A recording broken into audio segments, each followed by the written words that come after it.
Okay, here we go. All right, we're live. Yeah, baby. What's going on, buddy? What's going on, man? Just watching the Yankees live to fight another day. Yeah, right now that's how it looks. Looks kind of cool. So- Looks like they might do this. We'll see what happens. They have a man on first right now. So if you guys are wondering, my TV's over here, so I turned my head to look at it real quick. But I will not. I promise I will not do that anymore. I will just focus on what's the screen in front of me and talking to you guys, which is super bright, by the way. Like Eric's looking like powder right now. Am I? You were earlier. Actually, it doesn't look so bad right now. Yeah, it's when I had the white screen open. That's why when I had the YouTube screen open. Okay, it's a little brighter. But yeah, I want to start out by saying Frodoshi Oktoberfest meine Freunde, which means happy Oktoberfest to my friends out there. I am wearing my German crest with my last name shirt today. I'm feeling very proud of my German heritage. It is Oktoberfest month, and so I just wanted to do a quick shout out to everyone out there who are my fellow Germans out there. Nice. Happy Oktoberfest. What is like the beer of choice for Oktoberfest? Like what is your normal go-to beer for this? That's a good question. I mean, there are a lot of Oktoberfest beers, as you know, like Sam Adams has an Oktoberfest, and all of them have an Oktoberfest kind of beer. I usually just stick with Pilsners, though. You're way more of a beer aficionado than I am. I literally am like, what's the alcohol by volume? Oh, okay, this is 9, then that's what I'm drinking. Speaking of, and maybe if Pud were to listen, he could chime in here. But if we should have sent him an invite. We should have, right? Speaking I feel like we invited half of fandom. There is a coffee pumpkin beer put out by Elysian, and it's 9% alcohol, Pete. So wow. Okay. I mean, I'll drink it. That's always my first go. Like, what is the ABV here? Yeah, it's 9% the ABV. So you might want to check that one out. I am actually drinking a Kentucky Mule right now in my nice copper cup. Look at you went all out for this today. You got the shirt with the crest. You got the, I don't know, what is it? I don't know. It's called a Hammerstein. That's what I want to call. Oh, I also have a German. I have like a German nutcracker. And that sounds bad, but I have a German nutcracker up here for Christmas. I have it actually near my desk. I could have used my mug. I have a mug that has the same crest on it with my name and all this other nonsense. I didn't know you had a crest. Yeah. We have a family crest. This isn't actually it. This is I don't know what this is, but this is the company that makes these shirts. It's a knockoff you got on Canal Street? Kind of, yeah. It says Deutschland on the bottom, see? So that's Germany. Germany is Deutschland? Yeah, that's how you say it in German. Wow. I would see, me being as ignorant as I am, I was like, oh, that means Dutch. I took German in high school. And I took Spanish. you made a better choice. I don't remember it. I had a friend, Leo Maris. She did all my homework. Nice, Pete. So all my eyes were dotted with like hearts. I didn't care. It was great. Her penmanship was a lot better than mine, English or Spanish. Oh boy. So things we did in high school, right? Yanks got another run, so that's good. All right. As you can see, I'm paying attention to the screen, so I'm not paying attention to what's going on over my shoulder. But you have it up in front of you, which is good. I have it up in front of me, yeah. Remember on the Iceberg Lounge, you were telling me about the Islanders when they were playing, so. That seems like forever ago. I know, right? We will be doing another one, by the way, guys. We have to decide on the date. I think I want to do it closer to Halloween. I think that might be a good time to do it. We want to save Iceberg Lounge for like special days because that's like our really fancy produced show. So yes, which we probably are going to get a note from our producers about what we're doing right now. But this is an impromptu gathering. So this is something Pete and I we're kicking around. Obviously, episode 1 went really well. Thank you guys for supporting us on episode 1.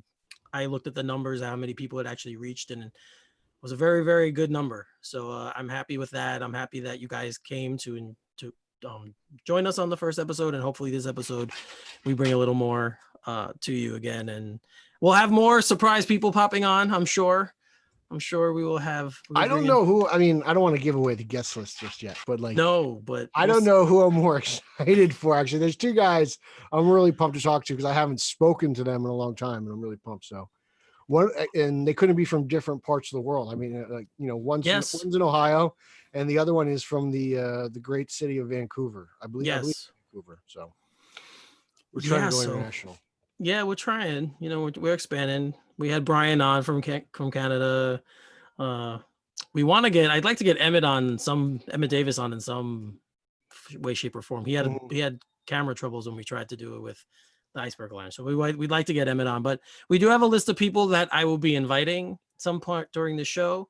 They may join, they may not. That's the way we do it here. You can come to SOG Tonight, or you can watch SOG I'm only really half paying attention. I'm still like, when I look up, I'm watching the Yankees. I know, we could tell. And it is important, as you see Pete's wearing his Yankee hat. This is actually not a Yankee hat. That's why I'm wearing it backwards. It's mostly because my hair's a mess, to be really honest. Yeah, my hair was looking kind of bad too, so I put this on. And I'm trying to use Zoom as a mirror, and just like the flip of the camera throws me off, so I'm combing my hair in the opposite direction, and I'm just like, I can't do this. I'm just gonna wear a hat. Yeah, I think I can fix that actually. You can. I just didn't want to, because I do the Michael Imperioli way of zooming. I have my laptop on a stack of books. So okay. But yeah, I think we can flip the you video. Can do it. I didn't want to look like I didn't want to look like I was typing like Frankenstein. Yeah. Crazy stuff. So guys, again, this is episode 2 of SOG Tonight. We probably will also be doing a podcast, which will handle the mailbag, right? I think that's our plan. We actually got a lot of good questions in the mailbag. Yes, we want to thank you guys for that. Yeah, I want to thank everyone for participating. We threw it out there, and we've gotten a really, really good response. Yeah. So thank you all for sending in the questions. We will definitely be doing a podcast where we read back the questions and maybe discuss a few other things. But we have had news this week, and I think Pete and I want to touch on that because we haven't yet. So we actually want to give it a whirl and touch on a couple of topics that have happened in the world of really in pop culture. A couple of them are movie, a couple of them are DC related, but there's some pop culture stuff that we're going to discuss as well.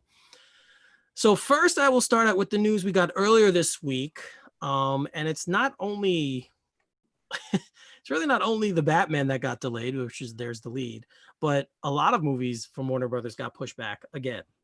Basically everything. Yeah.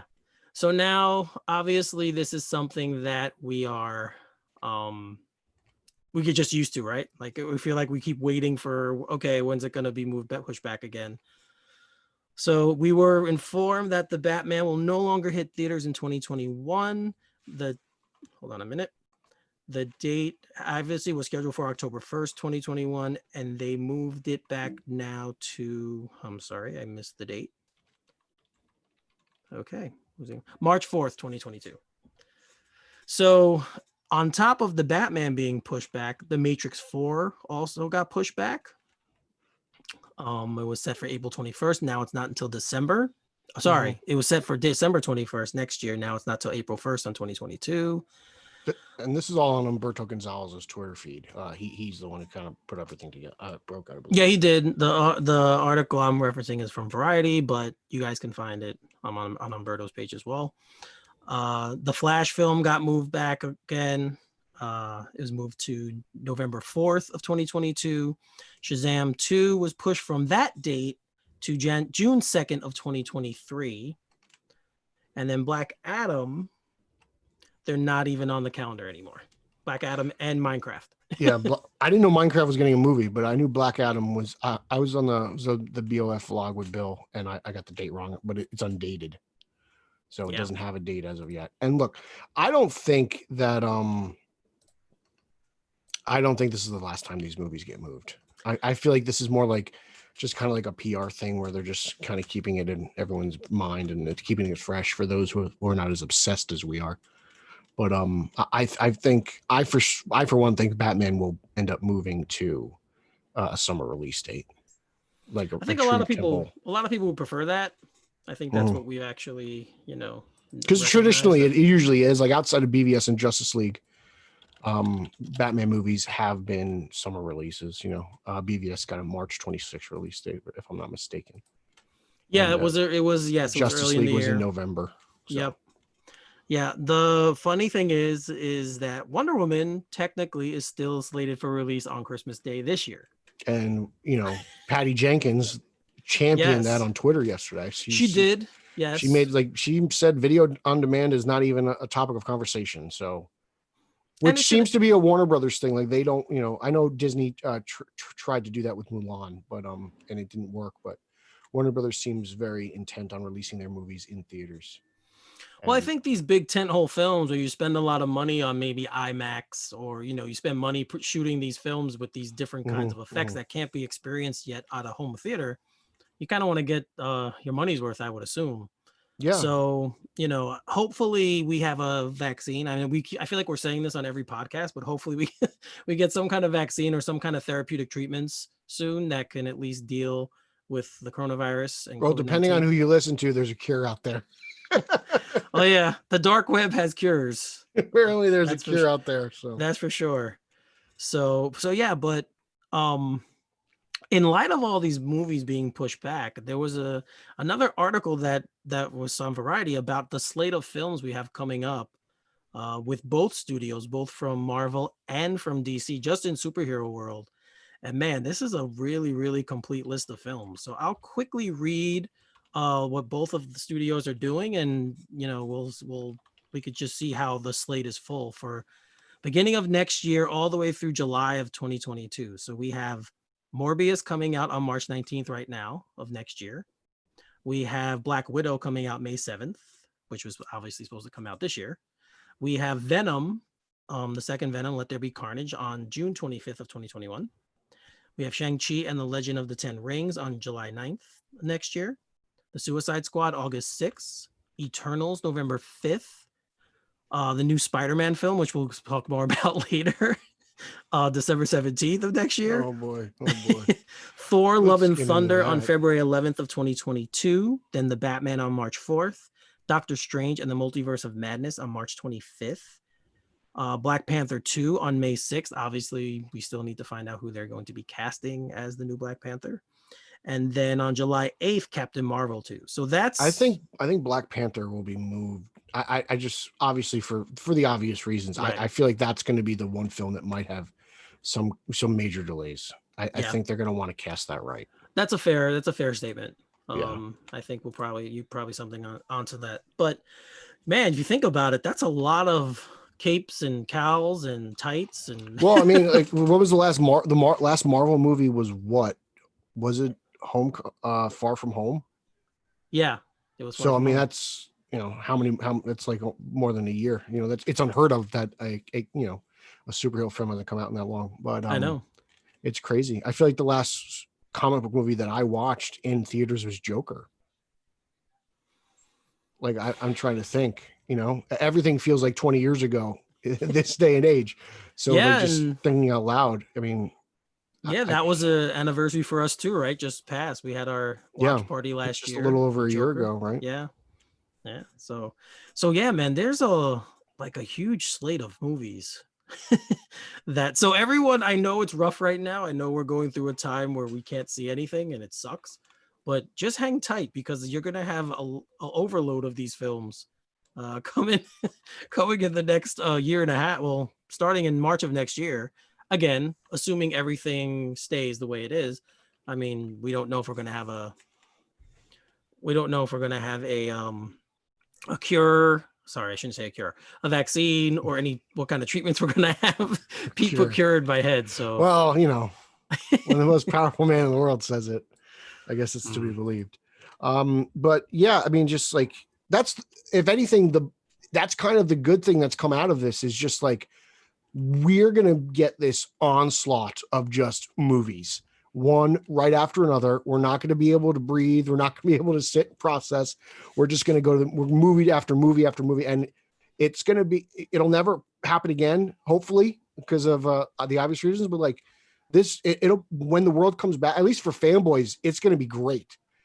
Like the dominoes are going to fall and movies are just going to be incredible, including movies that I'm not even really that excited for, like the Jurassic Park movie, whenever that thing comes out. Like, right. Like I'm concerned about that. I'm concerned about Spider-Man because God knows what direction that thing's going in. Bond, I'm interested in. I mean, the Batman, obviously, and there's tons of rumors about the Batman now it's going into rumor central, where like people are like, just like the production's in trouble and Pattinson's a jerk, and it's just like there's crazy rumors out there, which I don't really believe. Like everyone knows who I get my info from, so if I don't hear it from that guy, if it doesn't come with a little Texas twang, I don't pay it any mind. So yeah, I'm not too concerned about that movie. I'm actually not too concerned about any of them. I just want to see them. So I hope, and I want the story to be good. That's always that I'll is be always there opening night, and I'll see them all. I can't wait. That is always my my litmus test for me. That's always the one that I'm like, yeah, as long as the story is good and it works in the movie, that's all I care about. So we'll see what happens. But yeah, it's planning to be a very, very fun year and a half once we are allowed to go to the movies again. And that leads me to another topic I wanted to discuss because it's a problem, and it's something that I think we all probably knew was going to happen, but now that the fact that it actually did, it's a little off-putting for me. And that was we got news last week that Regal Movies, which is one of the larger chains in this country anyway, is closing their theaters temporarily for the time being. Yeah, this is a huge bummer. Right? So like just people out of work. That's first and foremost, that's what sucks the most. Yeah, it's people out of work. And then we have, the it's 536 theaters in the country. Yeah, I mean, I've got a Regal theater, 10 minutes from my house. That's my theater. That's the one I go to. Right. So, this really comes at me and it hits hard. I mean, I can go to the Lowe's in New Brunswick. It's not that if I want to go to a movie, I was just talking to a buddy of mine, Andy, today, and he's like, I can't believe you didn't go see Tenet in the movie theaters. He's like, knowing you, like, I can't believe you didn't do that. And I was like, to be brutally honest, I'm not comfortable. I'm just not. And we're gonna see that even when the movies do open. Like in this country, in New York, they haven't opened at all. I know in New Jersey they were open. I don't think they are now. But I believe Jersey is having a bit of a spike. I feel like our area is having a bit of a spike again.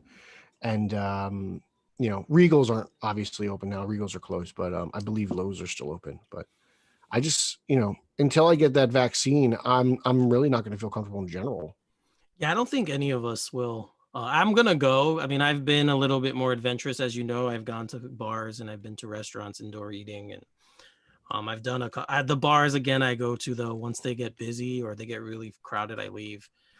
But this was just sad for me to read. Like it's I think we all knew it was could possibly happen. And obviously if you're not showing films and people aren't going, you can't, it doesn't. And Bond being delayed is really what put this forth in motion. Like that's what really.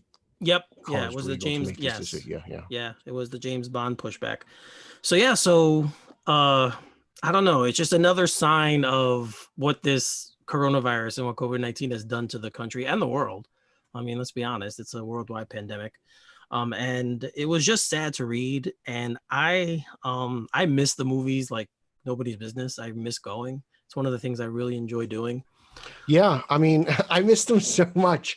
I tweeted out today, I miss the movies, and I attached the Alien Ant Farm music video to movies just because I was just like, oh man, I miss sitting in a theater and eating popcorn. Even though that music video is like, it's a nice little pop culture thing. There's references to Charlie and the Chocolate Factory and Edward Scissorhands and Karate Kid and stuff like that. But it's a ridiculous music video, but it's fun to watch. But it's like, oh, I missed the theater experience. Yeah, it's again, it's something that obviously we both like movies, so and it's stuff we talk about a lot off air. So it's it's just really sad, and yeah, I can't wait until we can look back at this and not laugh, but just smile a little more and look back at it and say, remember when the coronavirus shut down the world? And like I just can't wait to put this all behind us. Yeah, I'm really looking forward to 2025. Pete, as you guys can see, is not optimistic. No, never. Especially when it comes to playoff baseball. Oh, well. Even with 2 outs in the top of the ninth of the lead, I'm like, oh man. But hopefully Chappie gets lock this thing down. Yeah, Chapman is hopefully we can keep that Bad going. guy, great athlete. That's Yep. first and foremost. It's another thing that's hard sometimes to separate, right? Yeah. The athlete from But the. people in fandom don't know anything about that. Uh-oh. There goes all three of our listeners. They're all gone now. He's making fun of Well, if you fans. send out the invites, you get other people. Maybe they'll stick around a little bit. I did. I sent them out. All right, we'll I don't see. know where they are. Oh, they ditched us. They might have. That's it. Especially that guy, Rob Myers. Oh, that's it. Especially Rob Myers ditching us like that. He said he was locked and loaded. So. All right. Well, we'll see how locked and loaded he is when he shows up. If he shows up. Oh, he will. He's got toys to show. Oh, he does? I mean, I'm assuming he does. I mean, the guy's got more toys than a Toys R Us. He's gonna come equipped with toys? Of course, he makes my shelf look embarrassing. Well, you'll get more space one day and you'll be able to fill out your shelf. I just want to be able to take them out of totes. Yes. So yeah, we have other news to discuss. This next one is a little what's sad news. We got Eddie Van Halen, the guitarist, obviously, and the lead of Van Halen, which is very rare because most of the time the lead singer is seen as the lead, but that was not the case with Van Halen. Eddie was the brothers, but he was pretty much the lead and the guy that set the tone for the band. Mm-hmm. And he passed away at 65 after a long battle with cancer. So his ex-wife Valerie Bertinelli was at his side along with his son and his current wife when he passed away. And he had been battling cancer for close to 20 years, I think is what I read. Oh wow! I did not know this. I didn't know he was this sick. So I didn't either. This came as a shock to me. The times that I had seen him publicly, he didn't look too terrible. Like I didn't think he looked very bad. Uh-oh, we have a knock at the door. We have a knock. Who is it? Who's first? Let's see who it is. Oh, there's more people in the waiting room as well. Oh, nice. So you did send out invites. At the door. There he is. Look at him. He's all prepared. He's got his bat suit ready. Yes. So, hello. Let's see. Are you there? Technical difficulties. Carlos. Yo, yo, yo. Oh, there we go. Look at that. Let's answer the other knock. The other knock is here now. We thought he was ghosting us, but he's not. Here he comes into the door. Oh, and there he look. These two. There we go. Look at that. Action figures. Came in at the right time. No, Carlos's suit is what? Wow. I know. That's awesome, brother. I've been dying to get Carlos on a Zoom call for a while, man. Look at that thing. I feel like I'm in the Bat Bunker in Dark Knight. That's so right. awesome. We're gonna put some plexiglass just for you. That's awesome. So what's up, Rob? How you doing, man? Hey, doing well. Yeah, you came in the right time with the Van Halen hat. We just started, obviously, as you are a musician as well. So you can, I'll give you the floor right now. You could speak to what Eddie Van Halen and the band and the man meant to you.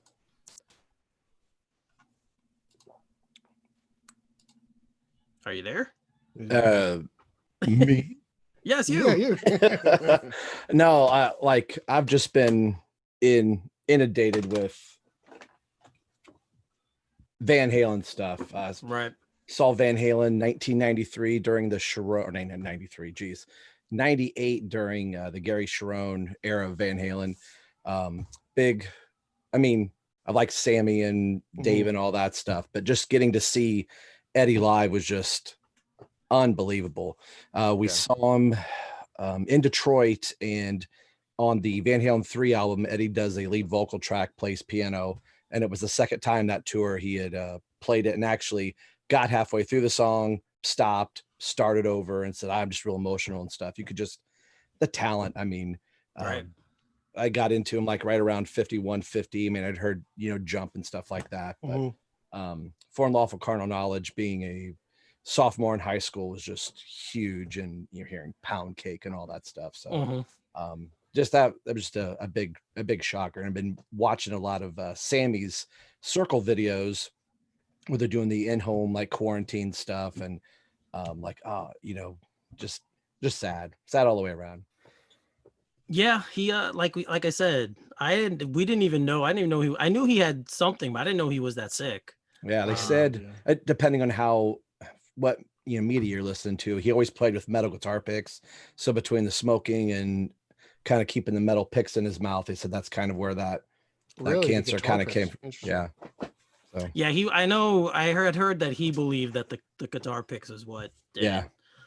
But no, he was a big smoker, as everyone knows, as a lot of guys from that era were. Yeah. It's not something that's a secret. So, Carlos, you have Van Halen memories at all? Van Halen, I was kind of on the periphery of the Van Halen Right. fandom. Like, obviously, I grew up during that era when Yeah. all their big hits were coming out. But for me, it's the work that he did with Michael Jackson. Yeah. Yeah. Beat it, man. That's like a legendary. I didn't know song. that. Wow. No? Okay. No, I had no Okay. idea. Yeah, and Eddie made that song, right? Like the two of them together, like at the height of their game. Yeah. Wow, that's impressive. One And Yeah, of the cool thing about that is he played on the album uncredited and did not take pay.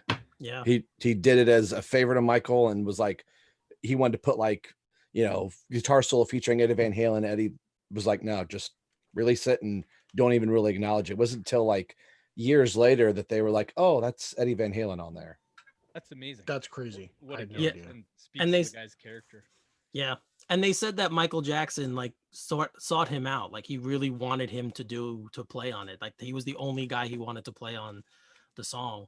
And let's be honest, that Thriller album is, I think, still the largest selling album ever. And Beat It is one of the main hits from it. Beat It, Billie Jean, and those are probably the two that most people know off the top of their head. I mean, the album has other good hits, but those are the two that most know. And if without Eddie on Beat It, I don't know how good it would have been. So, man, Yeah, Game- it's game crazy to have like recognizes two game. titans on that same song like that. yeah, yeah. So, Pete, what about you? You're a little Um, younger, so Yeah, I mean, I recently I came into Van Halen really late. Mhm.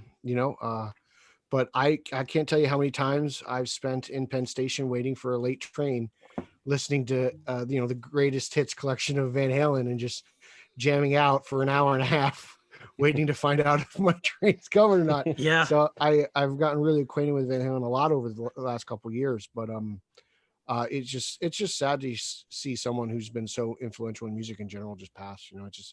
It's just another just bullet in 2020. It's like, oh man, this get me to January, but maybe some good luck will change with a date change.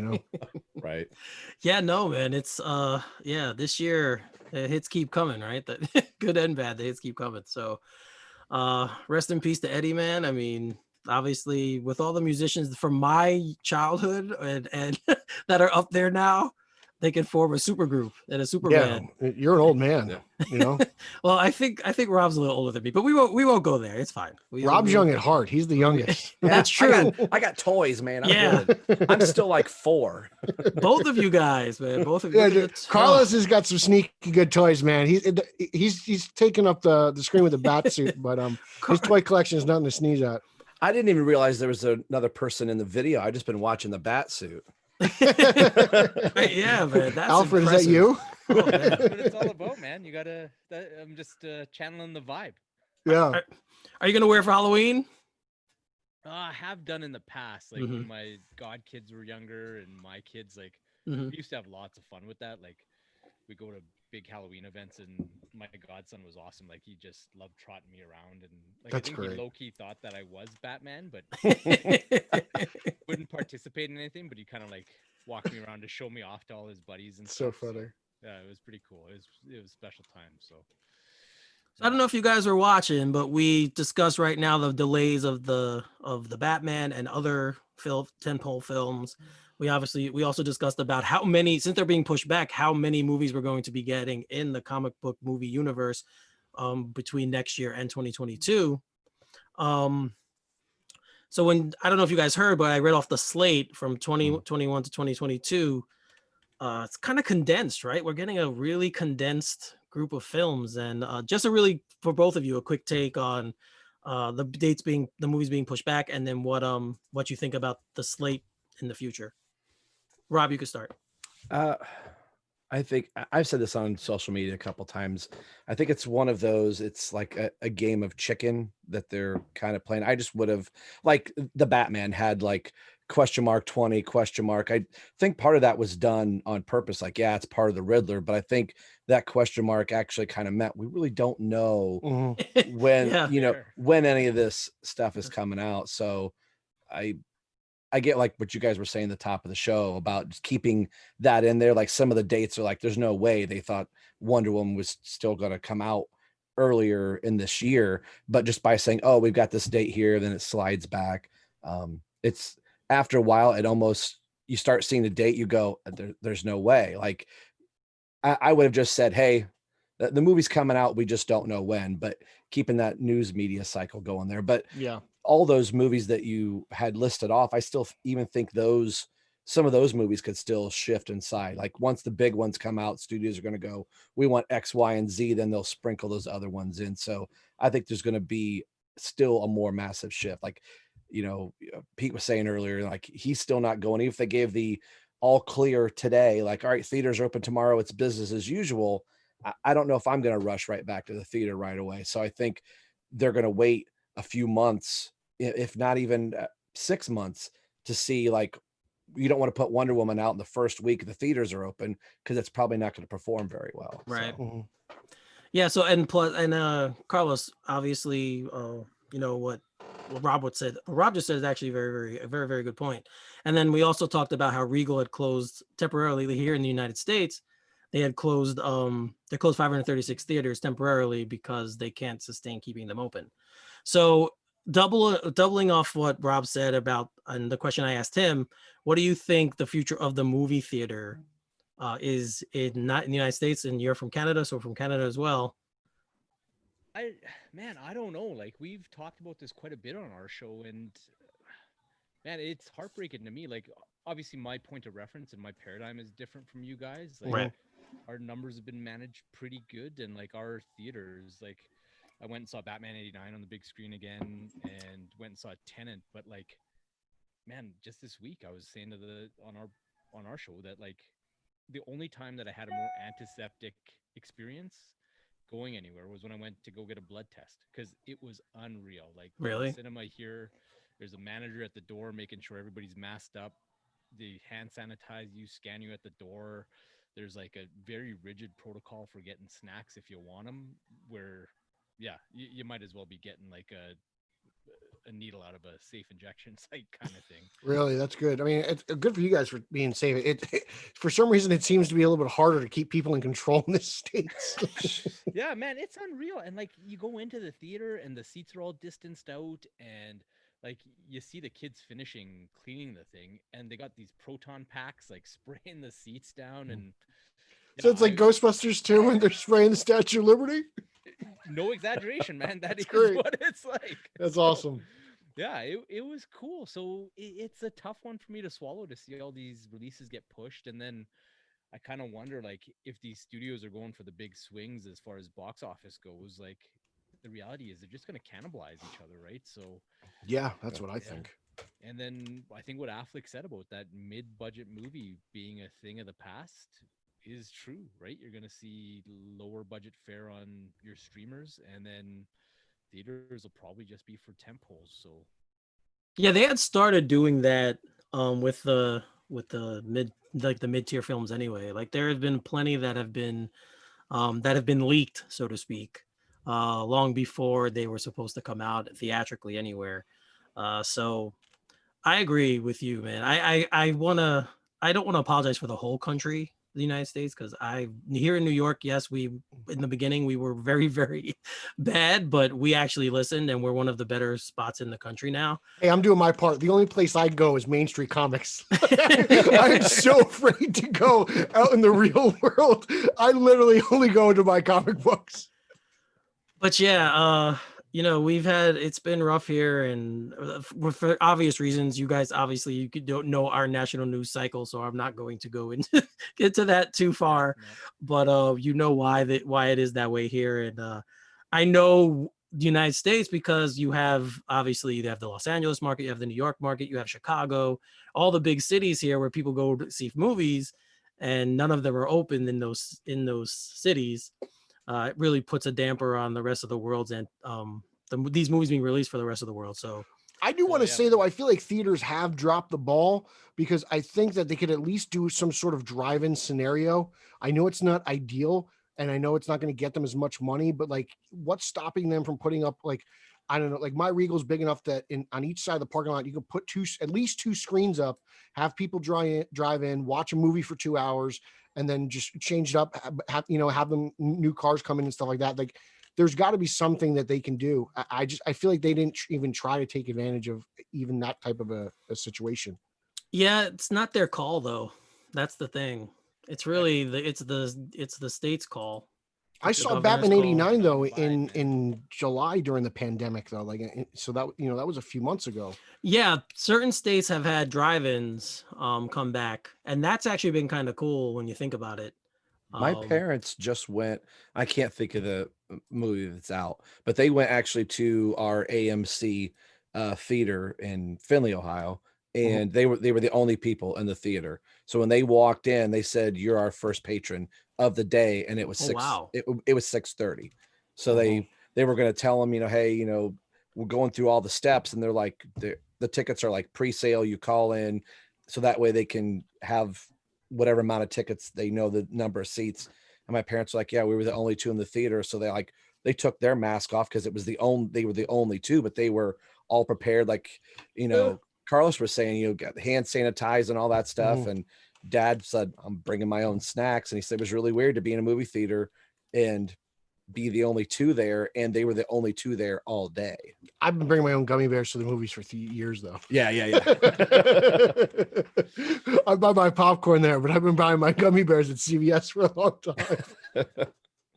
Yeah, it's rough, man. It's like it's a no-win situation, because people aren't gonna be going to the theater if there's nothing compelling to drive them there. But at the same time, you can't blame the studios or the audiences for being gun shy in a pandemic. What's the no-go gauge far as how long do you hold a movie like Wonder Woman that's been filmed in the can, pushing 3 years, about 2 and some change? I think Warner Brothers is going to wait until they can put it in a theater. I that seems to be their motif. They're not budging on that, especially after the whole Mulan thing. I don't think Warner Brothers is going to budge. I almost wonder if Wonder Woman is just people are gonna get sick of hearing about it and think that it's come and gone. It's gonna be like Avatar 2, to be honest with you. Well, that goes for everything then, like. But at least like other stuff hasn't been advertised and whatnot. Right? Like, no. I was at Apex hype with my Doritos, and I was ready to go. Yeah, all the marketing stuff has already gone to the wayside, because it's like the movie should have been out already. Yeah, anything that says the original release date is a collector's item. You might want to keep it and not eat those chips or I gotta go dig my Dairy Queen out of the trash can, right? Because man, you might want to hang on to that. But I mean, Patty Jenkins was yesterday, right? I think she said, hey, no, this movie is going out on the big screen. That's what I want. That's what we want. We want it to be experienced like that. And like I said before, if you put money into IMAX for a movie or doing something like that, you want to get the money back for that. You want to get your reimbursement for doing those kind of effects. So unfortunately, or maybe fortunately, we don't have that capability on TVs yet, but I'm sure it's coming. I'm sure we will get soon an IMAX television. So, all right, I'm going to bring in one more. There's another knock at the door. I will bring in one more person. I think 5 is the limit for right now. So hold on. There we go. And let's see. Oh, there he is. James Javi. Bond himself. I can't hear you. Can't hear you yet. Hold on. Let me make sure you're not muted. You're not muted. Muted on the headset. My bad. There you go. It's Sorry, okay, guys. brother. Nice. Hey, how's it going, everyone? All right. What's happening, buddy? So, I mean, for me, at least, I've talked to Rob before, but Carlos, this is my first time talking to you, and Javi, I believe you as well. So, yeah, thanks for hopping on here, and thanks for having me. Minutes. Yeah, it's nice I like bringing other people from other podcasts together. So, this is a good way for us to do it in a live format.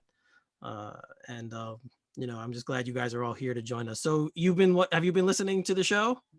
Yeah, I missed like the first 10 minutes or so, and I jumped in during the RIP Eddie Van Halen part. So do you have any comments on Eddie Van Halen? I mean, it's a damn shame. and it figures that it would happen this year of all years. Right?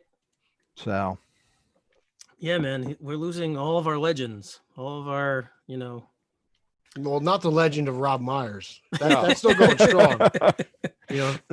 There's no greater toy I've hunter drank out so there. much hand sanitizer, I'm gonna glow. So oh my God. It's like when I come home and like wash my hands after being out, it's just goo dripping. yeah, I've said it like on our show, like I've been working through this whole entire thing. So to me, it's just it's been another Thursday, but all of the stuff that they're spraying down, like my hands are cracking. Like I don't think I can hand sanitize one more time. But every time you say that, I'm like, I don't know what the guy ahead of me did. So you just you do it. That's the thing to do. And mask. And that's the sad part is like you can't trust anybody to hold up their end of the bargain. I didn't trust anybody before this, and now I'm like, whoa. All right, so I'll move to the next topic, and I think I'm the only one in here who doesn't mind this next one, but I will sit back and listen for the most part with this conversation because I've already been at it on Twitter. So we got news today. Oh God. That that Benedict Cumberbatch, obviously Doctor Strange in the MCU, will be joining the Spider-Man 3 cast, and he will be the mentor to Peter Parker, taking over for Robert Downey Jr.'s Tony Stark and Samuel L. Jackson's Nick Fury.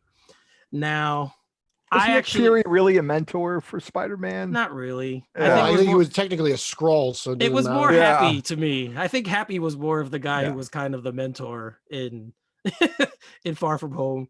But so for me, I'll just say this really quickly. I don't have a problem with this interpretation of Spider-Man, nor do I have a problem with the way they're going, because I've seen the classic one twice before. So I don't need this to be following that script. That's just how I feel. I know all of you, I think, feel differently than me. So I will let you guys hash this out and talk about it. I will sit back and, Javi, since you first got here, you just got here. Go ahead. You can start. In theory, I have no problems with Spider-Man teaming up with Doctor Strange on the big screen. When I started reading Spider-Man as a little kid, my dad kind of started me at the beginning. So to me, that feels right that he should meet and actually have more of an adventure with Doctor Strange. Mm-hmm. The issue that I have with it is the mentorship part, the father figure part. Because I guess I'm kind of old school when it comes to that. And I don't think he needs to have superhero father figures. And I totally understand the distinction of, we've had 2 versions already. And now that we have this shared universe, that he should reflect that by having shared adventures. But that the father figure aspect of it really is what bums me out, because Uncle Ben is his father figure. Captain Steve is his father figure. When it comes to work, Joe Robertson is his father figure because he's that rational voice, that gives him advice and how to handle Jonah. So to him, learn from Doctor Strange is just, he's switching from one egomaniac in Iron Man to another, basically. So you hit it on the head there, man.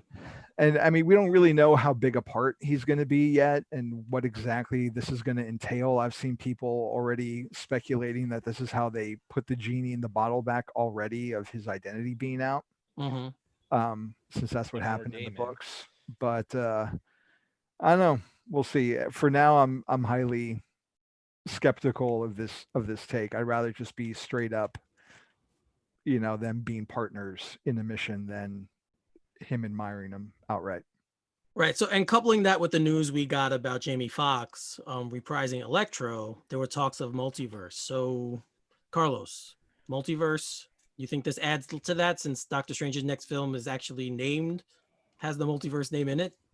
Yeah, 100%, man. Like I might got the bat suit behind me and Bruce is my first love, but I dig Spider-Man to the fact I got half sleeve tattoo of the guy. So, yeah, I think like with the MCU for me, I love it beginning to end, but there are certainly great Marvel films, and then there's Marvel consumer products as well. And this feels more of a move to advance the brand and the consumer product side of things. And it honestly feels to me that it's not that they have a great story to tell. It's not that Doctor Strange and a team up to bring in the multiverse is the right thing to do for Tom Holland's Spider-Man right now. It feels like we're in this tap dance and Sony's got their ideas as to what they want to do. We have our ideas as to what we want to do, and this is the best monetization for both parties involved, right? Without the story being involved. It's like I got it the first time, like Homecoming. I love that movie. There's a few times where it's just like, come on, you needed to have May and Ben Parker being the motivating influence for him.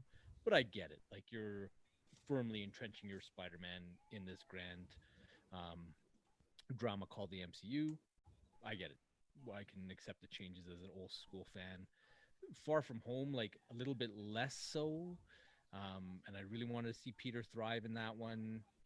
But, you know, they didn't give it to us. And then you have that reveal at the end with the stinger.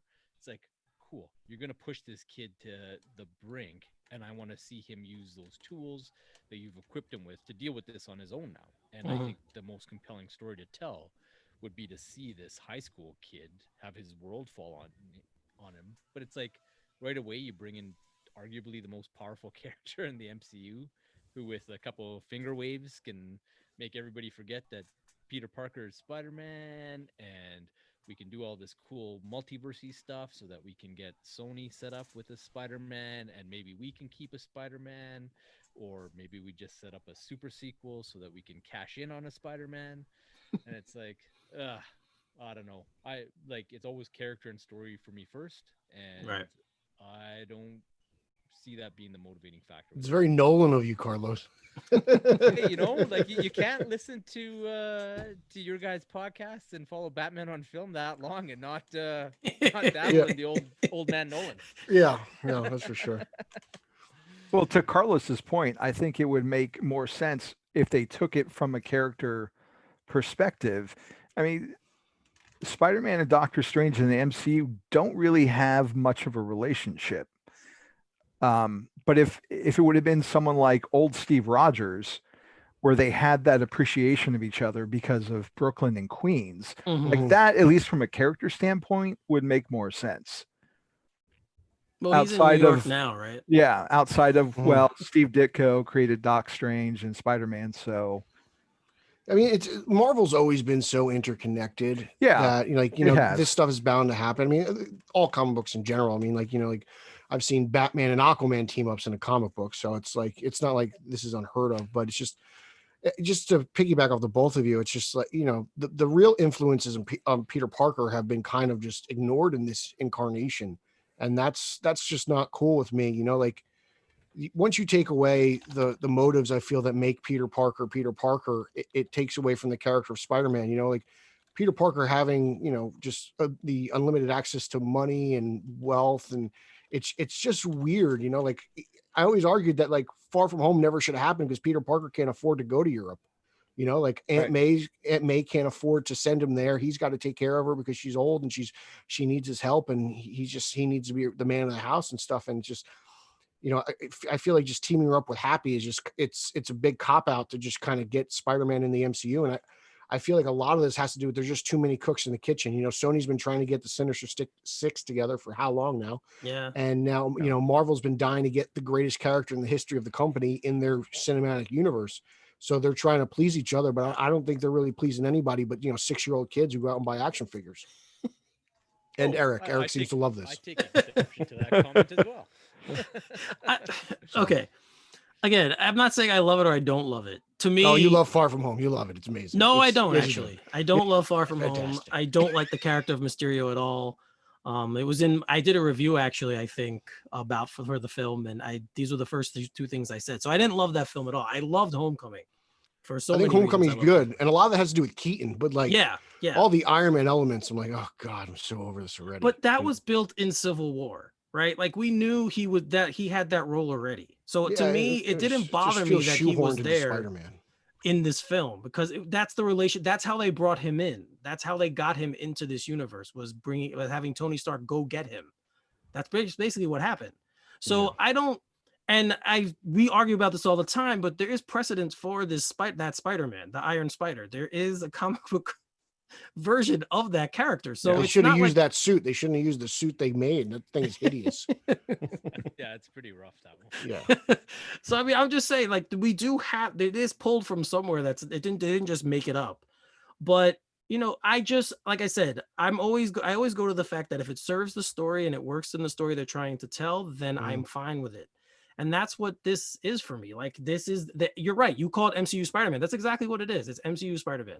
This is a different Spider-Man than we've had in the past. And his name is Peter Parker, yes. So that he has the name, and obviously that's the Spider-Man we all grew up on and love. But this is just a different take on the character.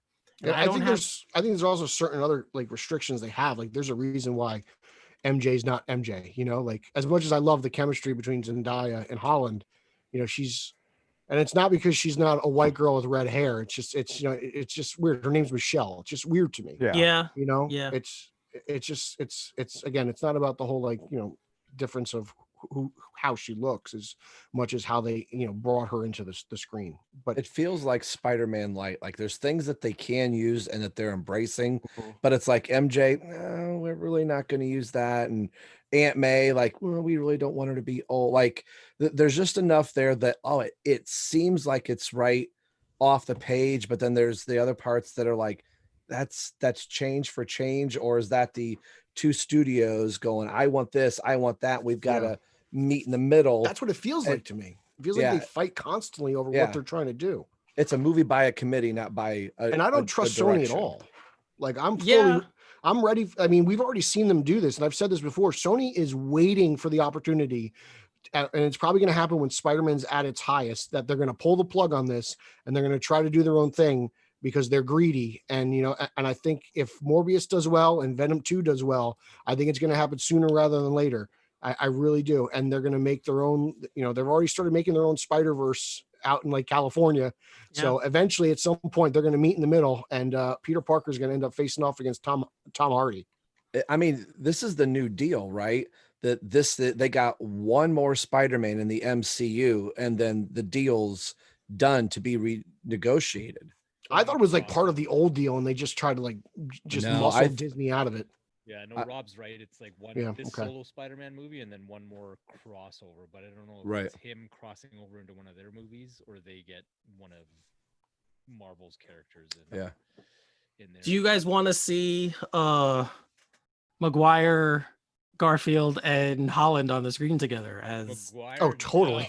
No. I would rather have the animated Miles Morales running around. Give me Garfield any day of the week. 100%.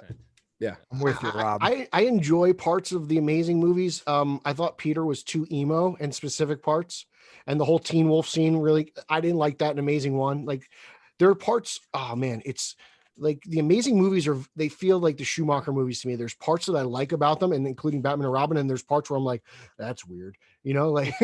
And so it's like they're not perfect, and but they're interesting, but. Again, like those movies were saved by Garfield and Stone easily, and honest, and Captain Stacy as well. Yeah, the Garfield Stone. To be honest, like I really dug their take on Aunt May. Those characters and the portrayals almost tipped those movies past the original Raimi movies for me. Just because on the opposite end of the spectrum, like Maguire and Dunst is like nails on a chalkboard in so many. You're right. It's not the best. Right. It's not. They don't have good chemistry. I agree. So. But like it's like Carlos, like what you said, but like that in that scene in Amazing 1 where Peter's got the black eye and he's hiding it from Sally Field, and she whips him around and she sees him. It's like I get choked up when I watch that. Like that's powerful to me, and it's like. Seeing Aunt May fist bump Spider-Man behind like I don't know, some kind of like stage at some kind of seminar, just like it's just like, oh god, what are you guys doing? I can't stand that. Well, I'll take Garfield and Field over Tomei and Holland any day of the week. I'm not gonna complain about Marissa Tomei being in a movie. That's just me. I will when if she was like 65, she could be Aunt May. I'm not going to complain about that, but I mean, Sally Field is just such a great actress, and she was so great. She was great in those movies. I loved her. There was a time when we had Sally Field and Diane Lane as like the the elder stateswomen of comic book movies, and it was a wonderful period in time. I'll tell you that much. Yeah, I love the Amazing Spider-Man, the first one. I love, and I've said many times I liked Garfield's Spider-Man much more than I liked Maguire's, and I think he's on par with Holland. They're different age. Obviously, they're not supposed to be, but come on, like they are. you can kind of tell he looks like a 30-year-old Spider-Man. Garfield the end of Amazing when he's swinging on the cranes to get to the lizard, like, and the city rallies behind him. I mean, that's just as good as the fake Gwen Stacy scene in Spider-Man 1 and the train scene in Spider-Man 2. Like, seeing the city rally behind Spider-Man is so great to me. I mean, and I feel like that's something that we haven't seen in the MCU because like he spent one movie entirely in Europe. But that's a big part of it too, is just like how Spider-Man is just intermingled within New York City. Well, you had the scene in Homecoming where he saves the Staten Island ferry. That's true. That's a very good one. Yeah. So that's a Did he good one say too. was that Iron Man? Oh, Javi with the save. Well, his webs kept it together. Iron Man just came with the push to kind of seal it. So that they both did it, but he was the one. He was obviously he was the one that went there and took care of it first. But that is a very good point, Javi. You don't have to kind of, I invited him I came with backup today. I was like, guys, Eric's going to do some host splaining. I need help with this. Your message, you basically enlisted all the Robins to come in back. That's right. Well, we all know we all know which Robin is Rob Myers. Let's be honest. Yes. There's no doubt about that one. If anybody takes my bow staff, Damian Wayne, right? I'm gonna go home. Yeah, Damian. Yeah. Damian? That's it. Yeah. Yeah, Tim Drake in my brown suit. UPS Drake. Can you tell me where this package is? Yeah. Oh, geez. Oh, that hurts so bad. That makes sense for you, Rob. Like, UPS driver probably drops off half your toy collection. I'm probably like, hey, what's up, Rob? What's up? Hey, Drake. Drake. I'm just gonna. Yes, obviously, first reactions are always important, but I think we should wait and see. Oh yeah. Just to see what they do, right? Like, the movie could kick ass, right? Like, I always go back to like Heath Ledger's Joker, right? Like, everyone hated when Heath Ledger was announced. Oh God! And then look what happened. So, if we had memes back then, can you imagine what we would have gotten? Oh my God! Yeah. The Patriot. Brokeback Mountain's the movie. Brokeback Mountain, 10 Things I Hate About You. I'm trying to think of all the movies that I saw Heath Ledger in that I was kind of like, whoa, what? I do think though, like just going back to the end of Far From Spider-Man, that it's just a bummer because like in my head I'm envisioning like, okay, so the next movie is The Fugitive and Peter Parker's on the run and SHIELD is trying to catch him or whatever, whoever's in charge. I don't know what organization is around right now. My MCU history is not exactly the best, but like that's what I'm picturing. And it's like, that's a unique thing because that's never really been done before. The hero on the run, and again, like I picture The Fugitive because that's a classic film. And I feel like that's what it should be, but right. That's not what we're going to get. And like, it would be cool. Even at the end of that, I mean, if you want to have Doctor Strange do his little finger wiggles and wipe the minds, like I can tolerate that as long as there's a good kind of like, I don't know, hide and seek type film right before that. Well, I think we're going to, obviously going to start like that, right? I think it will. I hope so. I just hope it's not a cop out. And then they, it's only like 10 minutes. And then, Doctor Strange is like, oh, here, I could do this. And then, it's like, oh, then there's a portal and then blue Electro pops up out of nowhere. And then there's like, I don't know, James Franco on his surfboard. Stop writing this in your head, Pete. Well, you did it with Dark Knight Rises. So like, no, doing the same thing. No. I didn't write the Dark Knight Rises in my head. The Dark Knight Rises. No. The Dark Knight Rises came out. And then I wrote it in my head, the version I wanted after I saw it. I didn't go into that movie thinking, because I actually thought we were going to get Batman on the Run. That's what I thought we were going to get. And then when I saw it, I said, all right, whatever, I'll watch it. And I don't, as much, the problems I have with that film, I still like it. It's not like I hate the movie. I still like the movie. Mm. It's just, to me, it's the weakest of the three. And that's fine because the other two are two of my favorite movies ever. So, like, it's just, on the surface, yes, it's not what I wanted, but I threw that away and said, okay, let me watch it for what the movie is. And I love Anne Hathaway's Catwoman. There's so much about that movie that I really, really love. Yeah. So there's so much of like just everything that I love that I can look past the flaws. Like I love No Man's Land. I love Catwoman. Nightfall is such a big part of my childhood. So it's like there's a lot that I can look past the missed punches, Justin. He's not here to defend himself, but I'm going to call him out anyway. The fight choreography was not the best. So that's one of the things I will say about that movie. The fight. I will say though, like it is, as Rick Shu likes to state, a beginning, a middle, and an end. And Yeah, it's definitely that. I don't think there's a better, just 3-part story for any hero. Guys, just so the three of you know, we're in a text group and we talk about Rises like this more than you could possibly imagine. Like how BVS is to Twitter is what Rises is to our text group. Yes, we talk about Rises so much. But again, like, I just think that's great. So we bond around. It's fun to do. Oh, so hopefully we get a good Spider-Man 3 film and that incorporates all of the things that we love about the character, and then we'll see what happens from there. Like maybe we will get some references to Uncle Ben in this. Maybe that's part of the deal, or maybe he goes through a point where he looks at a photo album of Uncle Ben. I don't know. I'm just throwing shit out there, but I mean, I hope so. It's been long enough. But you only got the one thing where he has the suitcase. The case, right? Yeah, with the initials. That's the only thing we've gotten so far. That's any reference to Ben. So maybe him and Michelle will sacrifice their love to Mephisto, and then Spider-Man will have never existed in the end. Is that like that seems like very JMS of you, Carlos?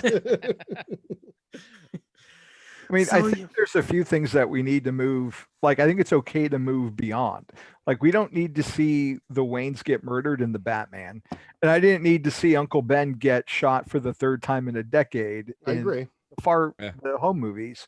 But it would be nice to feel more of his presence instead of vaguely alluding to as like a pair of initials on some luggage that he loses and doesn't care or feel bad about that he lost it. And that's a fair point. That is a fair point. It's just hard to express these opinions in 160 characters, Yeah. So sometimes it doesn't always translate. That is yeah. But I think the good thing is when it comes to like Spider-Man is one of those tentpole characters. So I think at least this is one of the things I think we all could talk about forever and not get tired of. So I think the passion that everyone has for the character. Pete and I go back and forth about MCU Spider-Man a lot. But it's just because we both really like Spider-Man, and I mean, so that's like, I'll be there opening night and I'll see it and I'll judge it for myself. Right. Yep. Like I love the character, and guys named Peter stick together. So, it's like it's in my blood, but I'm hoping they turn it around to something that I really do enjoy. Like that's what I want out of the end result, to be honest. Like I don't want to dislike this, and I'm very fortunate that I do have Spider-Man movies that I do like. Like, for a while there, like it's like you can't watch Batman and Robin and kind of enjoy it until you get to Batman Begins. Like I kind of need the palate cleanser. Get it, man. I get it. Yeah. Yeah. So Rob, this wasn't planned, but since you're here, I'm going to ask you. In the Reeves movies, do you think we're going to get a Robin? God, I would love. Give me a Robin. A real Robin. The comic book guy in me says, and I think Reza said that this is like what year 2-ish of Batman. If you read the comics enough, in year 2 you introduce Dick Grayson. I think a great stinger would be, how Haley Circus has come to town. Even if you don't see it and Bruce is on his way to the circus, and then you open the second movie with Dick Grayson already in the cave, and you can kind of do some of the flashback stuff, and then you got the second movie's his origin. So the long answer to your short question would be yes, I hope so. I think it's time. I think Nolan could have done Robin somewhere. I think this is the time to do it. No, I'm with you. And that's one of my biggest gripes about Rises is just like I don't consider John Blake Robin. I know a lot of people try to play it off like he is, and I think it's more like a 90s nod than anything else. Like I don't really consider him Robin. Like I know he's part Grayson and he's part Drake, but he's just not all there. It's a nice little nod to the character, but I just that you don't get till the end. Till the very end, do you not get that nod? But there's definitely, I mean, like throughout the movie, like you get hit, like it's like in my head, like the fanboy in me is just like, oh, this seems like Grayson. Like he's a detective, he's new, he's kind of a little bit of a hothead. And the Lonely Place of Dying stuff. Like I get the references there, but I agree with Pete. To me, he's not Robin. So that's why I wanted to ask you, Rob. And I'll open it up to Carlos and Javi too. Carlos, what do you think? Yeah, I totally love what Rob was getting at as far as a setup, and I would love to see kind of the introduction of Robin in the second movie, and then a Batman and Robin proper movie for the third. But honestly, because Pattinson presents so young, I don't think we're gonna get it. Unfortunately, like I love Robin, Dick Grayson in particular, but I don't know. It doesn't feel to me, and it's just my gut feeling that this is where Reeves is taking it. I hope I'm wrong, because Robin is the bomb. But yeah, my gut instinct tells me that these two are building something different. So Javi. I think I don't know. I'd like to think that he would, just to differentiate himself from the last trilogy, and with all the hopeful or world building that he's going to be doing with the Gotham PD show, that hopefully we'll actually get to see something like that. And I would like to see it play out over a couple movies instead of one movie.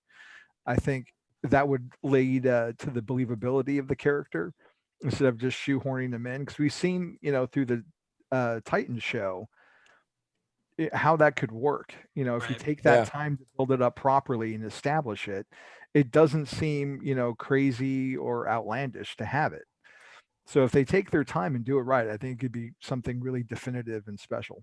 I think Javi said it great. I mean, this movie, above all other Batman movies, is already building its giant world. We got a TV show that's getting based around it. Like, Reeves is really looking at the whole sphere of what his Batman universe is going to look like. So that gives me hope. While I agree with Carlos, like the age, maybe this whole pandemic, by the time the second movie comes out, Pattinson will be 45, or whatever. But that does give me hope that he's putting that much detail into stuff right now. I would gotta think he's thinking larger. I mean, even with what he did with the Planet of the Apes movies that he did, he just expounded on everything that he laid in his first movie into the second movie. So honestly, fingers crossed, I guess. If you marry those two ideas, Rob's and Javi's, you introduce Dick Grayson at the end of this movie, probably more so the end of the second movie.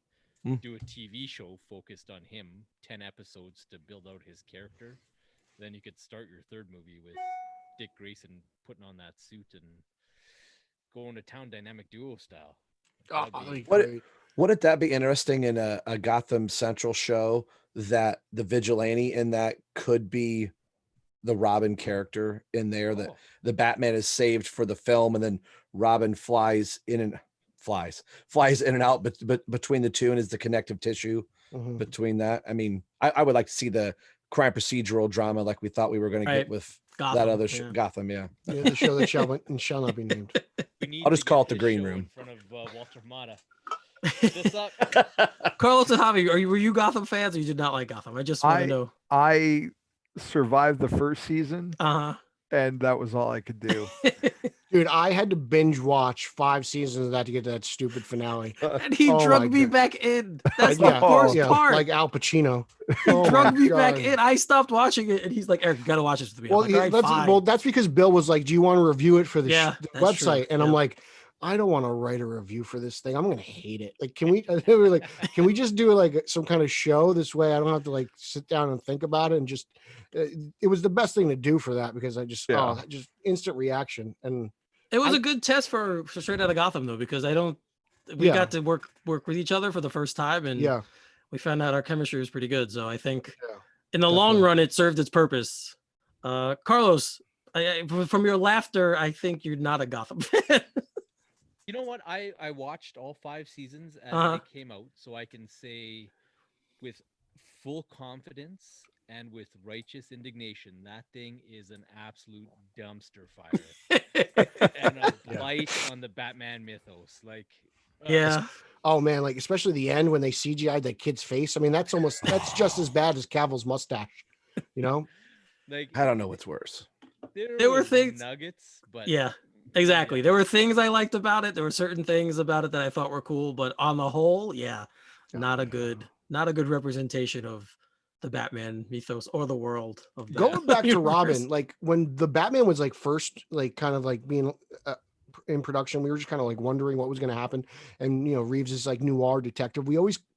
I liked the idea that this was going to be like the case Batman was solving was the Grayson's murder.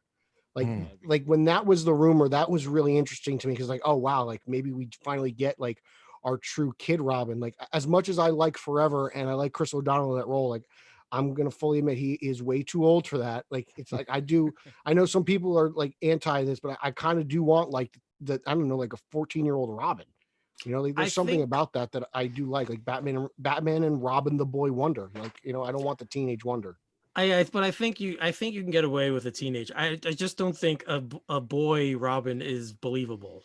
And I think you could do 15, 16, like freshman high school, that type of thing. It's still, I don't want to be too angsty, but I mean, Shazam kind of like does it a little bit. I know Zachary Levi is the hero and he's an adult, but Asher Angel and all those, I mean, granted, they're all going to be 30 by the time Shazam 2 comes out, but like that movie, I love that movie. And like the cast of that movie is amazing. And they're all young kids. And, I mean, Darla does steal the show, but like Mary Marvel, I mean, I don't really know how old they are when they make that movie, but like if you cast Asher Angel as Dick Grayson, I think it works, Yeah, like or we talked about Spider-Man, like Tom Holland. He's in his early 20s, but he looks young, right? He looks like a young kid. So, it works for that. I think you could, I just don't think people will buy and I hate to say this, but it's just the truth. A single man living with a 12, 13-year-old boy. And I think you could. I don't know, man. 10 years ago, 20 years ago, definitely. Now, I mean, that thought never popped in my head, but I don't think so. I just think of how hypersensitive everyone is nowadays, and I think some people would have issues with that. That's all. For me, it's just the logic breaks because you have Bruce Wayne, who's this hyper intelligent, super tactical guy. He's not going to endanger a 10-year-old kid kind of thing, right? So, like Lego Batman, right? you need to have him in that kind of legal voting, drinking age kind of spot so that right. But if the movie's about like Grayson proving himself and proving to Batman, like Batman Forever hints on this a little bit, like, Grayson saves Batman from the gas bomb by Two-Face, right? Like, so that's kind of like the first inclination of like, okay, he's motivated, he's driven to do this. Bruce is really against it, but Grayson has to prove himself to Bruce in order to, finally become Robin. And maybe that's, again, like maybe the movie ends with the two of them, hands up, the candles lit, and that's it. And there's no real Robin in the movie, but that's maybe where the sequel goes. And it's just, I don't know if that's just the fan in me and not being realistic, but I'm just saying, like, I think you could pull it off somehow. I think it's cool. Yeah. I think it's one of those two. If you set your parameters, you believe the world that you're shown. So if you've got it grounded right, you're going to buy into it. If the movie's good, you're like, yeah, I totally get these two living in the same house or whatever that is. But if it's done off kilter a little bit where it feels funny, then you're not going to buy into it. So it's a fine line, Eric. Yeah. I'll just say that I hope we get one in this trilogy because I grew up with Batman and Robin, and I would love to just see the character once again on the big screen in a movie where he looks cool. I'm so glad we got Titans because I love what they did with Robin. I love what they do with Robin on Titans, and I love that Both show. of them, yeah. So I love that, and I'm so glad we got it. But I'd love to see it on a movie screen. Like I said earlier, there's still a bitter taste in my mouth. I mean, like Snyder killed Grayson, right? Without actually saying he did. Like, we don't know if it's Grayson or not, but there's a dead Robin, and we never really see that Robin. And then Nolan gives us kind of like a half-ass version of it. So it's like, all we have to go off of are Chris O'Donnell, and before that is Burt Ward. Like, I know Lauren Lester kind of teeters in there, but that's animation. I'm just trying to stick to live action. But it's been over 25 years since a real Robin. I think it's funny because like DC has perpetually underestimated the appeal, or Warner Brothers at least, the appeal of Robin. Like, that's a good point. Character. He's supposed to be in '89 for crying out loud. Yeah, you got these curmudgeon-y guys that are just like, Robin sucks. We're not using him. Rick Shue, sorry. And then they tried to make him, because there he is. Look at that. There we go. We got Batman and Robin on screen. Like, take that, Warner Brothers. I know, right? That's awesome. And they're right in the same place in the middle of my screen. I love it. That's awesome. But it's like, even before before that, like remember, what's his name? Marlon Wayans was going to be like a garage, a grease mechanic, monkey something. version of Robin. So it's like, and he wasn't going to be named. I believe all he had was an R on his Michael Myers jumpsuit type thing, whatever that is. But yeah, like so, like it's weird. They've been tinkering with Robin for a while, and the closest we've gotten to the real thing has been Chris O'Donnell. Like, and what's his name? Brandon. I forget his last name. He was really good in Titans. I can't discredit them. Like him and Walters. Is it Walters or Walters? Curran Walters, yeah. Walters. Yeah. They're fantastic. I mean, I not my wildest dreams did I think that they were going to pull up Jason Todd as well as they did, but that kid killed it. And I mean, I hope to God he does get killed with a crowbar, and I hope it's by the Joker. Well, I mean, you talk about judging a book by its cover. I mean, those first trailers that we saw of Titans, we're like, what is going on? Yeah. And episode 1 just kind of hit people over the head. Like, all right, we'll see how it goes. Mm-hmm. And here we are at the end of season 2. And people are going, I like what they did with Robin, Yeah. And it's great because it shows how much of a leader he is and how Dick Grayson can stand on his own and grow into Nightwing and become like the man who forms the Titans and takes charge. And he, as much as he doesn't want to admit, there's a lot of Batman in there. Yeah. Yeah, no, I think that's one of the themes of the show in the first season and a half anyway, his relationship with Bruce. Mm-hmm. And they hit on that a lot in the show. I don't know how this turned into a Robin Titans thing, but it's just when you involve Rob Myers, there's only one I gotta go. I took Gotham sideways. It was my fault. I brought up the question, but still, it's not something that I think people talk about a lot. So it's actually kind of good we're talking about this. But yeah, I love Titans. And I just would like to see Batman and Robin in a movie together that isn't Lego Batman. I love Lego Batman. Don't get me wrong. It's great. Well, Titans was actually originally going to give us that, but they changed the ending of the season. Well, there was that. Well, they're funny with Batman. You know that we can see shadows and I know it's weird. Like we can see a shadow of Batman. They're funny with Batman, but yet we're getting Keaton and Affleck in the same movie. Right? Yeah, like so I don't know if those days are still around. Yeah, Jim Lee said in fandom the multiverse exists now, so I think that was their way of saying we can have Batman on a TV show, we can have Batman in a movie, we can have two. And they've been doing it with Superman for how long? Yeah.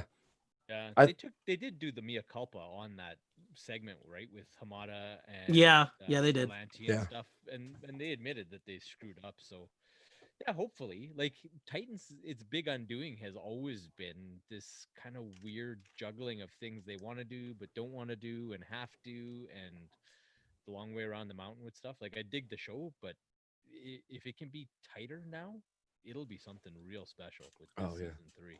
Yeah, and if they could do better with their finales, because whatever. Yeah. Amen. Both seasons are real. Like I like both seasons, and then we get the finale. I'm like, what the hell? I didn't even like Doom Patrol's first season finale. I agree with you, but I mean, season 2 of that show is amazing. Yeah, they haven't so good. They haven't.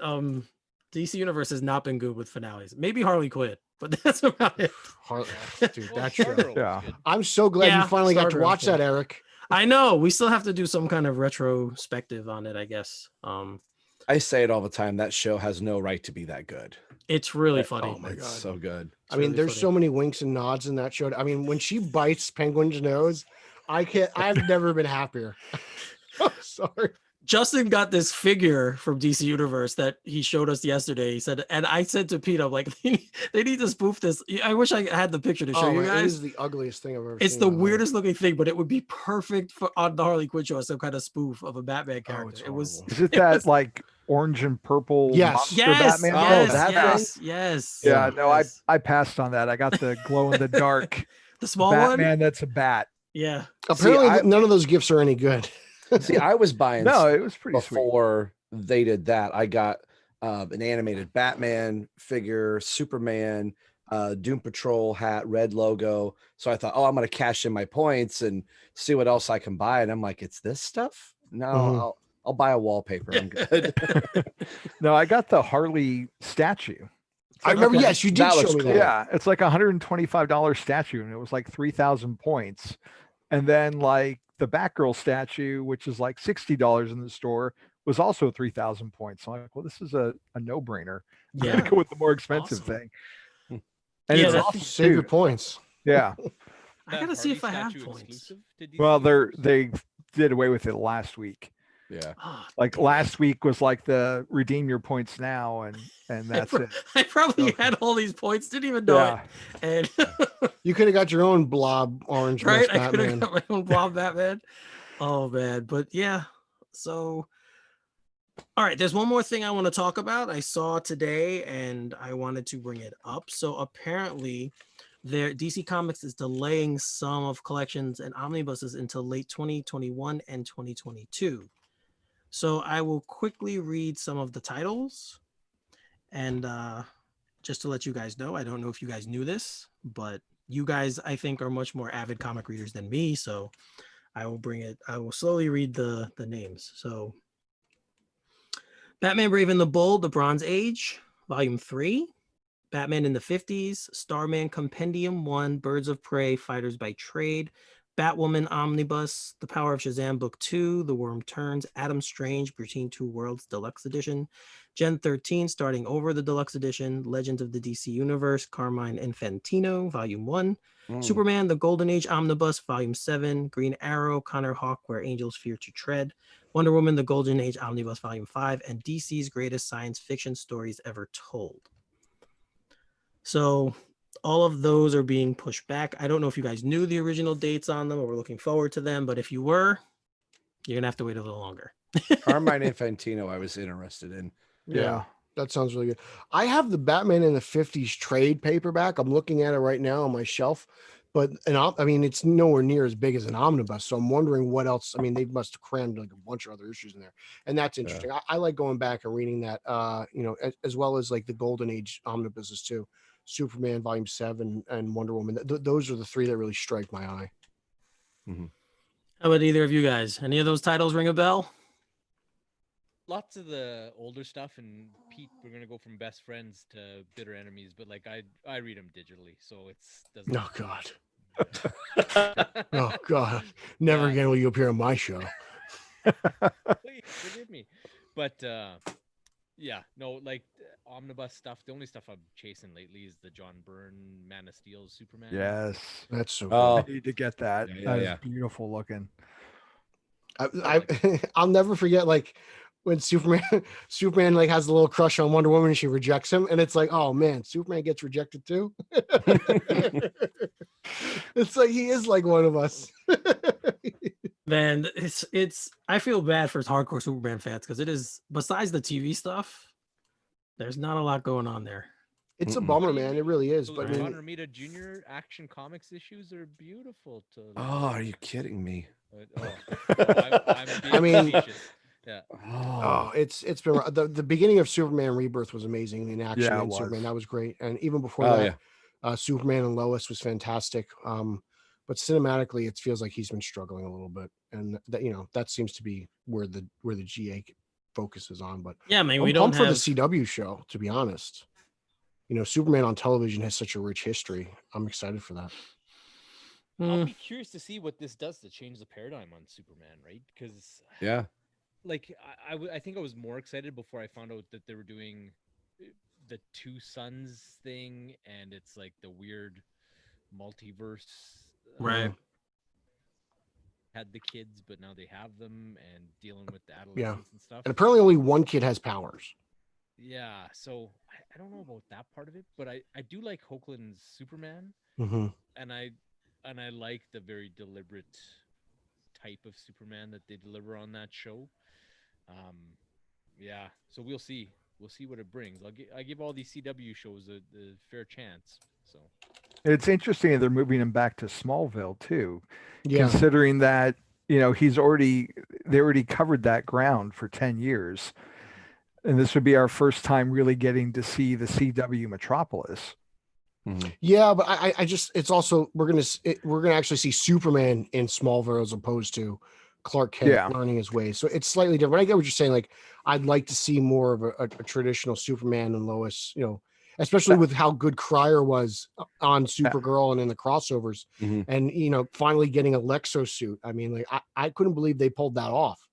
I mean, how many people there are going to be coming to Smallville for him to fight as opposed to a big target that's Metropolis? That is a good point. That's a very good point. It's going to be interesting to see how they finagle that out. Yeah, I hope it doesn't turn into Superman 3. Western Canada, we can give you everything. We can give you Smallville. That's right. After That's where they Drive, shot we in can give Vancouver, you right? Yeah. Metropolis, Yeah.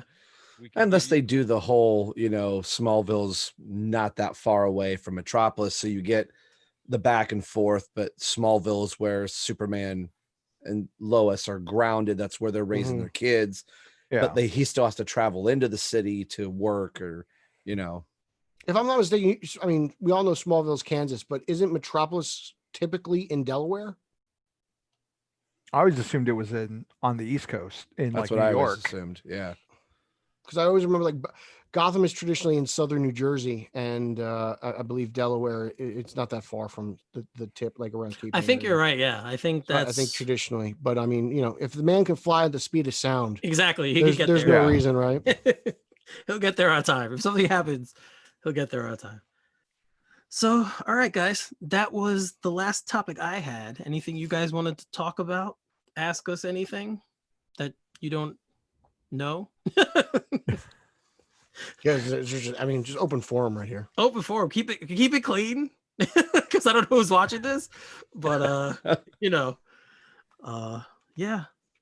So I want to thank you all really for coming on, for giving us some time tonight. No, this was great. I wish we had more. I didn't know we were limited to 5. I thought we could do more on Zoom. Well, I think no, we could have. I've invited way too many people. I could have invited more people, but I don't. Once you invite too many, there's a lot of talking going on, and you miss comments, and people talk over each other, and so I like keeping it to 5.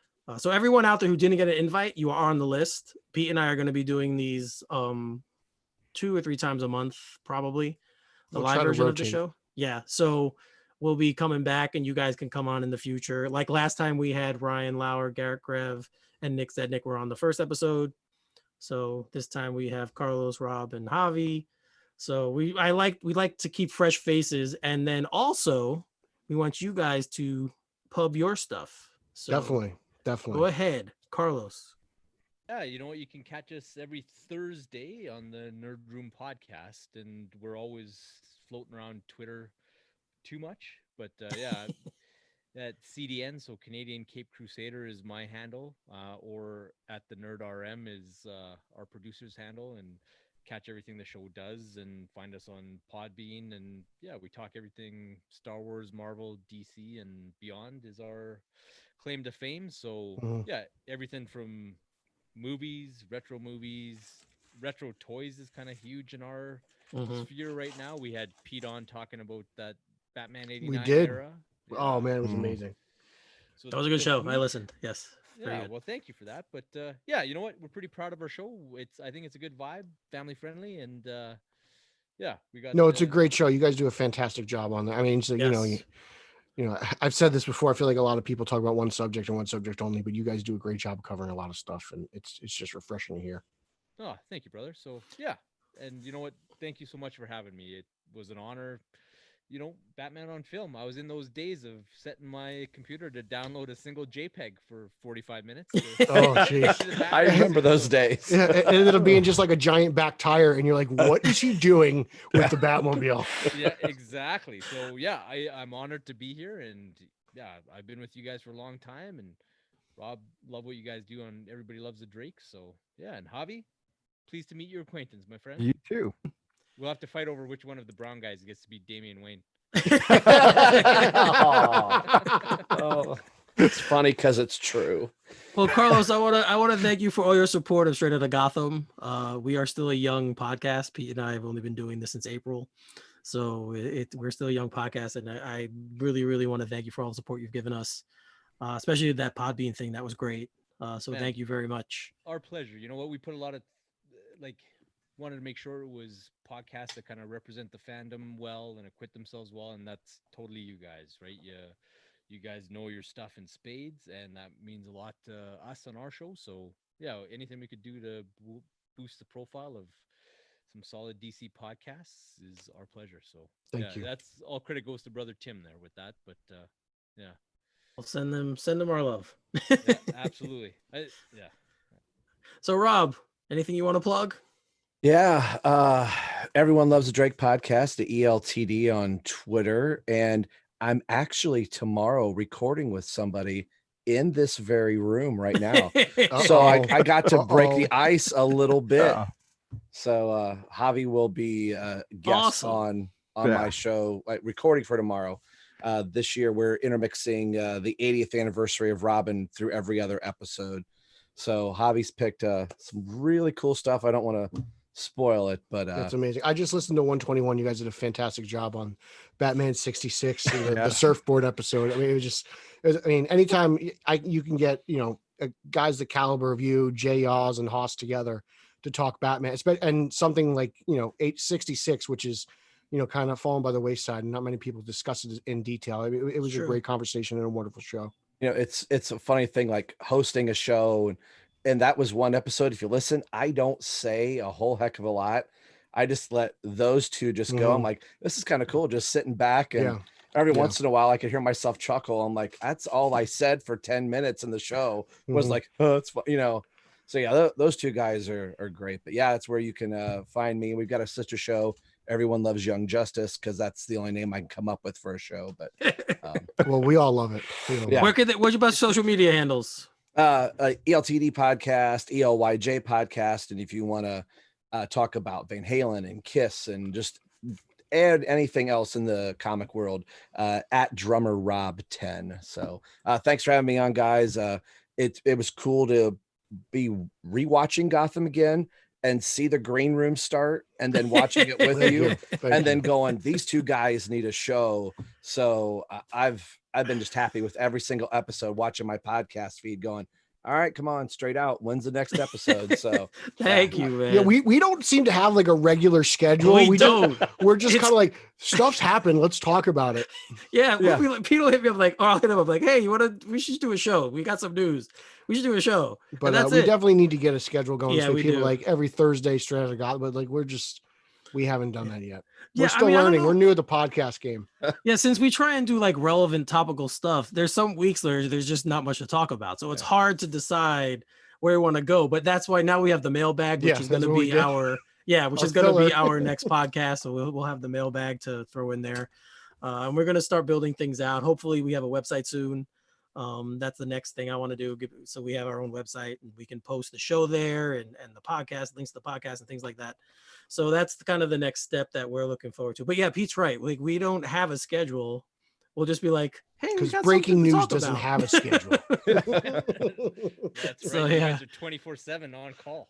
Yeah, the Snyder Cut thing was fun. Like we did the show the day when it was being rumored, and then we heard it. We're like, all right, we got to do the next one. And we just did it the next day. That was a quick, as they say in like the NBA and the NHL, was a home and home. Yeah, it really was. We just next day we're like, all right, we got to record. Yeah.